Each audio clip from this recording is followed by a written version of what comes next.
Sounds about right. It was playing with Miles. I think the band had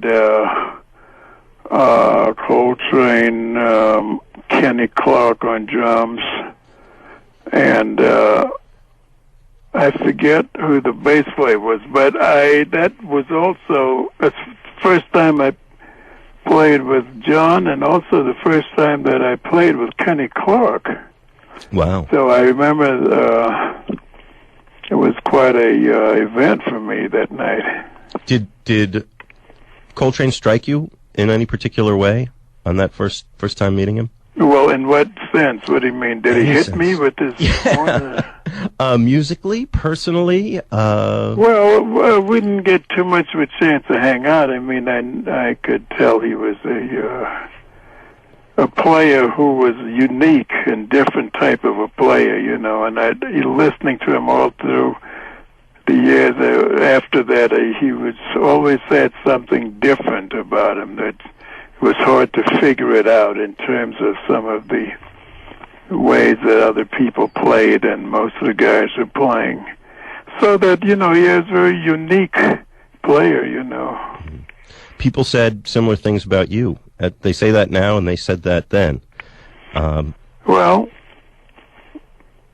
I think you guys, it seems that you two, roughly contemporaries, coming up around the same time, and it seemed like the two of you sort of got singled out as the arriving tenor saxophones, and of course that instrument has the aura of an instrument of battle, like almost, and you were seen as the young warriors. Was that something that you were conscious of? Right, it was sort of like when they had in Andy Kirk's band, they used to have 3 tenor players that would sometimes play together, or sometimes they would have the battle of the tenors, like Dexter Gordon and Gene Ammons in Billy Eckstein's band, or they had the records with Dexter Gordon and Wardell Gray that had made a lot of these sort of 2 tenor duels. So yeah, that sort of fit into that sort of thing that was going on around that time, you know. And I think there were fans and critics who were looking to you and Coltrane to continue some of that. Was that something that you thought much about at that time? What do you mean, continue? Well, that you were the leading lights emerging as new voices on tenor saxophone. Well, we were sort of the 2 players that got a lot of attention. I think we got a lot of attention. A lot of other guys that were out there plowing the field, but you know, a lot of people seemed to gravitate towards John, and I had some people like me and so on. So we seemed to be the 2 guys that were more, I guess, popular, if I can use that word. I think so. Were you guys friendly at that time? I guess we're talking mid-50s now, more or less. Let's see. Well,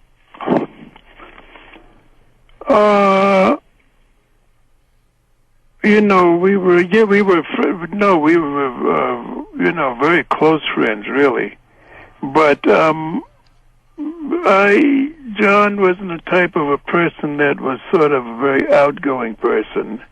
I mean, his personality wasn't that type, and I wasn't really that. I was sort of an introspective person myself. So when you say friendly, I mean, we didn't sort of hail fellow, well met, and hanging out together and going out. No, but we were close friends on a you know, a much more personal level, and shared a lot of the same beliefs and aspirations and hopes and joys about you know, the things that music could do to change the world and all of these things. So I would say, yeah, we were good friends. Coltrane has been to my home. I've been to his, and I guess you could say we're friends on that level. But we sort of had the same ideas about things, so we were kindred spirits in many ways. Mm. Was that? I'm curious. Was that unusual for you at that time? Were there a lot of people out there that shared these ideas, or was this kind of like finding? Well, there were only a couple of people. I think there was that Thelonious Monk. I was very tight with the Monk on that level, sort of. In fact, I always used to tell people that there were only two guys that I would go to borrow money, and in those days, unfortunately, sometimes I had to approach my friends to borrow money. I needed money at different times, but the only two people were Monk and Train. Those were the only two guys that I could go to and ask for money and know that it would be a strictly private sort of a thing where I could do it and feel comfortable in doing it and know that they would do it if they could, and so not that I didn't have other friends. Miles was also a very tight friend of mine. I was very close with Miles also, and I could go to Miles also, I would say, but my relationship with Miles is a little bit different because Miles is sort of in another, sort of had another social crowd that he associated with, a little bit different. But Miles and I were also very tight, though. But just on a level of two people that I felt very close to was Train and Monk. Those are two of the guys that I felt I could be with and reveal, and if I needed anything that had to be of a deep personal nature,